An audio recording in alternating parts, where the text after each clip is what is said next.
आज हम पढ़ने जा रहे हैं ओशो तपोवन द्वारा प्रकाशित पुस्तक दुख हमारा आयोजन, आनंद हमारी नियति। इस पे ओशो का क्योट है, परिस्थिति में नहीं है दुख, तुम्हारे होने के ढंग, तुम्हारे जीवन के दृष्टिकोण, तुम्हारे दर्शन में, तुम्हारी आधारशिला में दुख है। इसलिए मैं दुख से भागने को नहीं कहता, दुख से जागने को कहता हूँ। इस बुक में कुल मिलाकर 17 अध्याय दिए गए हैं, जिसमें से सबसे पहला अध्याय हम पढ़ेंगे, जिसका शीर्षक है दिया आशा का बांटे अंधेरा। प्रश्न है, जीवन दुख है फिर भी आदमी जागता नहीं। जीवन के नर्क के बावजूद भी आदमी जिए किस तरह चले जाता है। उत्तर दिया है, जरूर।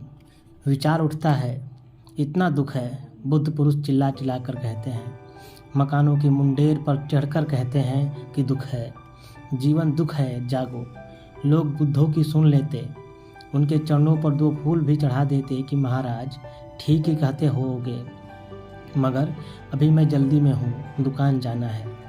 अभी मैं जल्दी में हूँ, चुनाव लड़ना है। अभी मैं जल्दी में हूँ, विवाह करना है। इन सब से निपट लूँ, फिर कभी आऊँगा निश्चिंत होकर।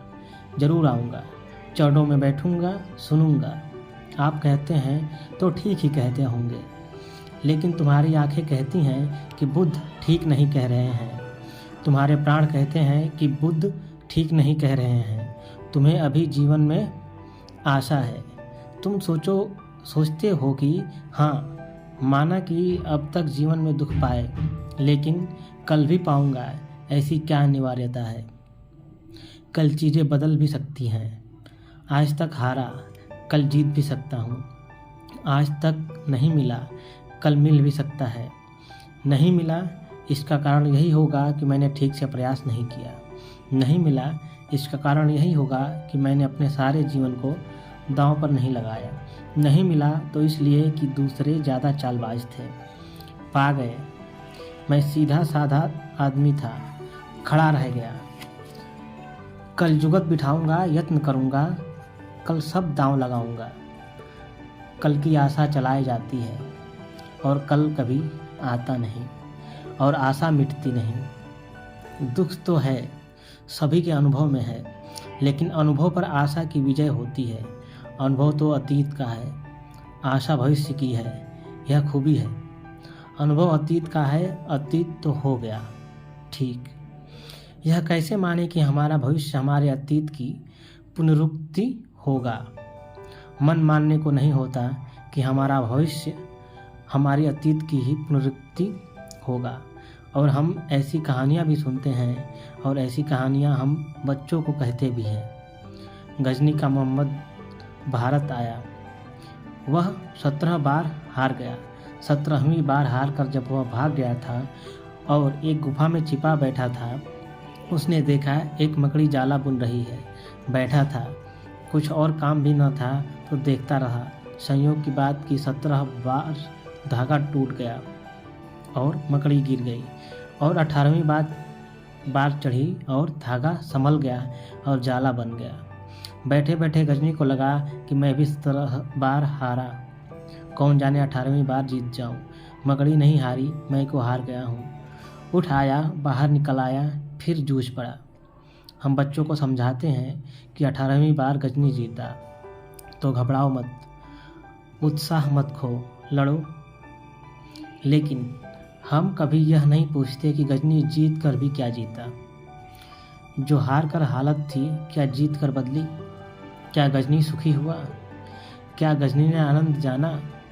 क्या गजनी ने आत्मा पहचानी? क्या गजनी की समाधि का सुख मिला क्या? हार कर जैसा मरता और धूल में गिरता, वैसा ही जीत कर भी मरा और धूल में गिरा। तो जीत थी कहाँ? जीत में जीत कहाँ है? हम उदाहरण देते हैं लोगों को, क्योंकि हम सभी को महत्वाकांक्षा में चलाए रखना चाहते हैं। स्कूल में शिक्षक समझाते हैं, हारो मत, आज हार गए, कल जीतोगे।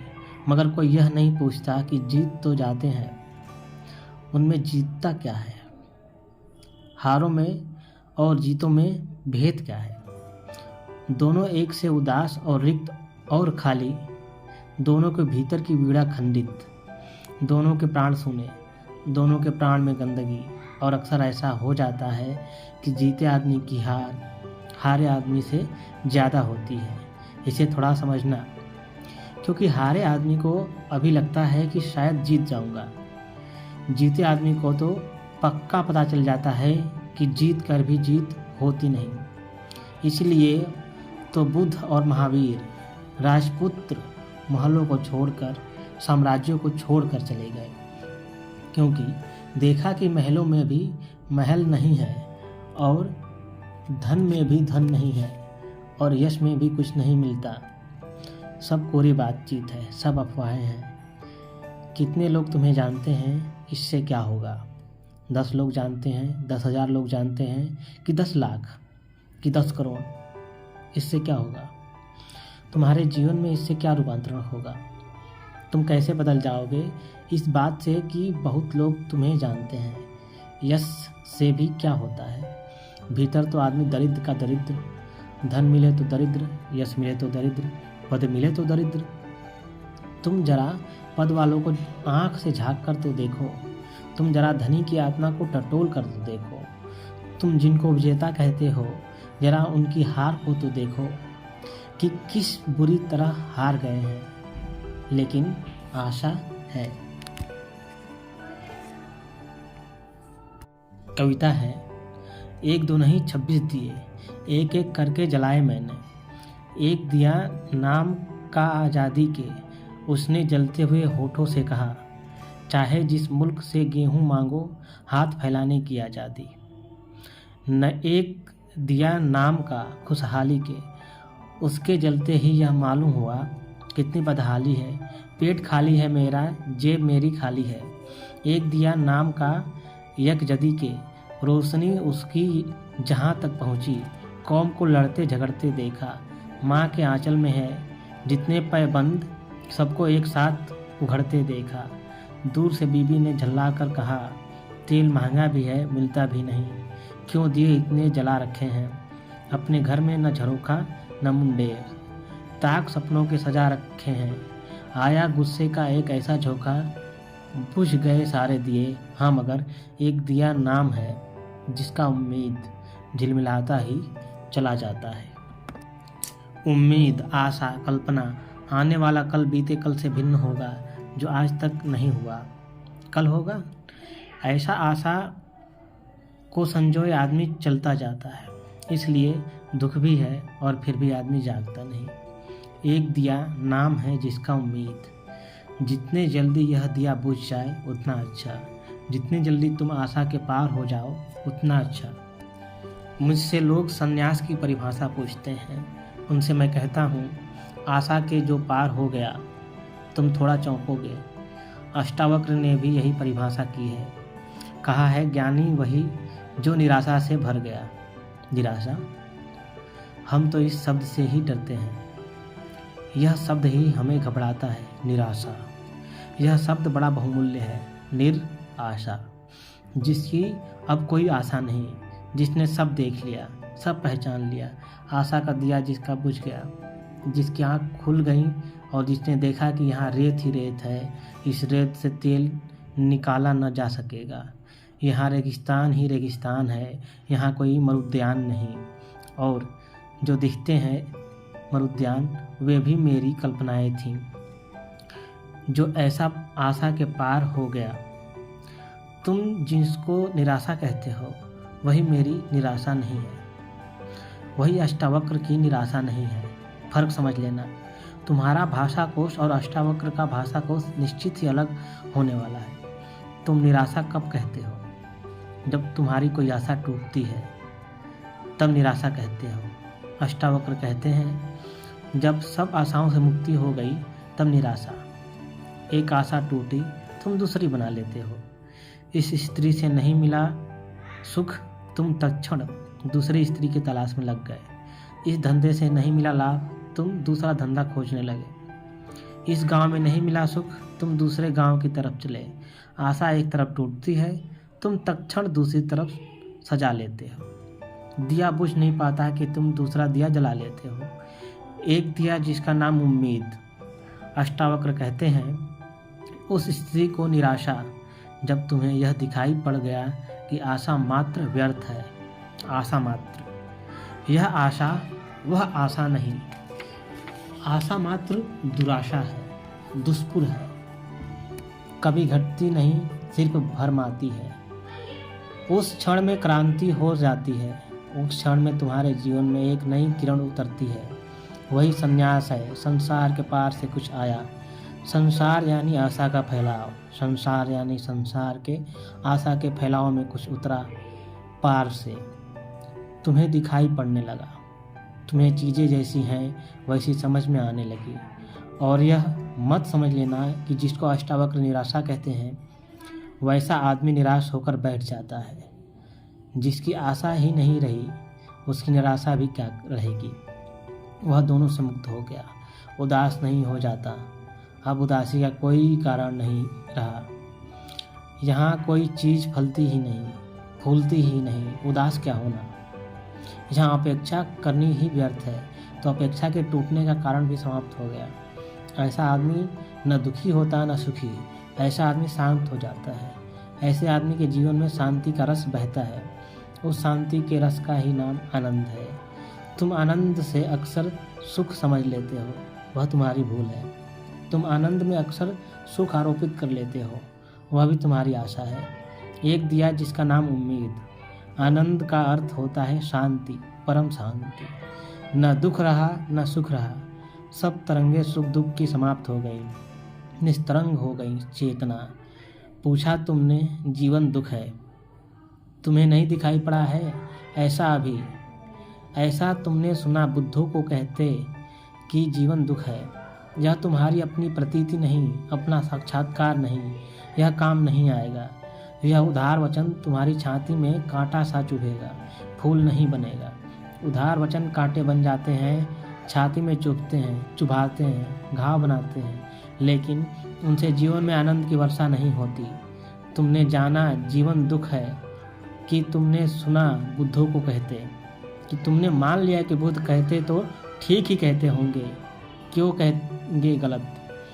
जान कर कहा है तो ठीक ही कहते होंगे। यह ऐसे ही है जैसे किसी ने मान लिया कि आग जलाती है क्योंकि और लोग कहते हैं कि आग जलाती है। दूसरों का कहा हुआ कि आग जलाती है और अपना जाना हुआ कि आग जलाती है, इसमें तुम्हें भेद दिखता है या नहीं। अपना जाना हुआ क्रांति कर देता है। तब आदमी कहते हैं दूध का जला छाछ भी फूंक फूंक कर पीने लगता है। खुद जला हो। तुमने जाना कि दुख है, यह तुम्हारी पहचान, यह तुम्हारी प्रत्यभिज्ञा, यह तुम्हारी अनुभव संपदा। अगर तुमने जाना तो आशा गई। फिर तुम यह न पूछोगे कि आदमी फिर क्यों चला जाता है। और आदमी की क्या पूछते हो। आदमी यानी कौन, अपनी पूछो। किस आदमी की पूछ रहे हो, दूसरों की। यह भ्रांति भी छोड़ो। दूसरों के लिए प्रश्न मत पूछो, दूसरों की दूसरे जाने। तुम्हारी चिंता इतनी ही बहुत है कि तुम अपने प्रश्न हल कर लो, अपनी समस्याएं हल कर लो। दूसरों की कहाँ हल करने बैठोगे। तुम रुको, आदमी को चलने दो। यह आदमी कौन, इसका न तो नाम न पता न ठिकाना, यह तो सिर्फ एक शब्द है, आदमी। तुम्हें आदमी कभी मिला नहीं, आदमी तुम्हें कभी नहीं मिला। आदमी मिलते हैं, आदमी कभी नहीं मिलता। राम मिलते हैं, कृष्ण मिलते हैं, बुद्ध मिलते हैं, 1000 तरह के आदमी मिलते हैं, मगर आदमी कभी नहीं मिलता। आदमी तो केवल एक शब्द है, संज्ञा मात्र। यह आदमी तो चलता रहेगा। जिसकी तुम बात कर रहे हो, जो जाग जाएंगे वे चुपचाप इस व्यर्थ के पागलपन से हट जाएंगे। जो जाग गए वे किनारे उतर गए, उन्होंने पगडंडियाँ पकड़ ली और प्रभु तक पहुँच गए। जो सोए वे इस राजपथ पर, अंधेरे राजपथ पर भीड़ के साथ भेड़ों की भांति चलते रहेंगे। तुम इनकी चिंता मत करो, और तुम चाहो भी तो भी इन्हें इनके मार्ग से नहीं हटा सकते, और तुम्हें हक भी नहीं है। अगर इन्होंने यही तय किया है कि यही उनका जीवन है, तो ये हकदार हैं कि इसी को जीवन माने और इसी भांति चले। तुम हट जाओ, शायद तुम्हें हटते देखकर किसी सोए की उम्मीद टूटे। शायद तुम्हें हटते देखकर तुम्हारे जीवन में खिलते फूल देखकर किसी के नासापुटों में सुगंध भर जाए और कोई खींचा चला आए। वह बात दूसरी है, मगर तुम दूसरे को हटाने की चेष्टा मत करना। अक्सर ऐसी शुभ चेष्टाओं का ही बड़ा दुष्परिणाम होता है। तुम जबरदस्ती लोगों को खींच लेते हो धर्म की तरफ, वे भागते संसार की तरफ, तुम खींचते धर्म की तरफ। इससे संसार के प्रति उनका विराग पैदा नहीं होता, सिर्फ तुम्हारे धर्म के प्रति खींच पैदा होती है। बाप जबरदस्ती बेटे को मंदिर ले जा रहा है। अभी बेटा बाजार भी नहीं पहुंचा, बाजार का दुख भी नहीं झेला और तुम मंदिर ले चले। अभी बेटा बीमार भी नहीं हुआ और तुम चिकित्सक के घर तक ले चले। दवा इसको जचेगी, रुचेगी? तुमने उपचार शुरू कर दिया। धर्म तो उपचार है। जब संसार व्यर्थ दिखाई पड़ता है, जब धर्म में सार्थकता दिखाई पड़ती है। अब छोटा सा बच्चा घर में पैदा हुआ, तुम चले मंदिर, मस्जिद, गिरजाघर लेकर। बपतिस्मा करवा लाए कि जनेऊ पहना दें, कि क्या न करवा दें, कि राम नाम इसके कान में डलवा दें, कि कान फुकवा दें। हजार तरह की मूर्ताएं। तुम सिर्फ इस बच्चे को सदा के लिए धर्म से तोड़े दे रहे हो। मेरे पास न मालूम कितने लोगों ने आकर कहा है, ईसाइयों ने मुझसे आकर कहा है कि चर्च में हमारे मन में ईसा के प्रति नफरत भरती। क्यों? क्योंकि बचपन से जबरदस्ती थोपा गया, आग्रह पूर्वक थोपा गया। मुल्ला नसरुद्दीन अपने बेटे से बोला कि तू जा, यह मटकी ले जा और कुएं से पानी भर ला, और इसके पहले कि जाए जरा मेरे पास आ। और जब वह उसके पास आया तो उसने एक जोर का तमाचा उस लड़के को मारा। एक मेहमान घर में बैठे थे, वह तो कुछ समझा ही नहीं यह राज। उन्होंने कहा, भाई यह तो हद हो गई, अभी बेटे से कोई कसूर हुआ भी नहीं, मैं घंटे भर से यहाँ बैठा हूँ, यह चाटा किस बात का? मुल्ला ने कहा, यह चाटा इस बात का कि घड़ा मत फोड़ना है।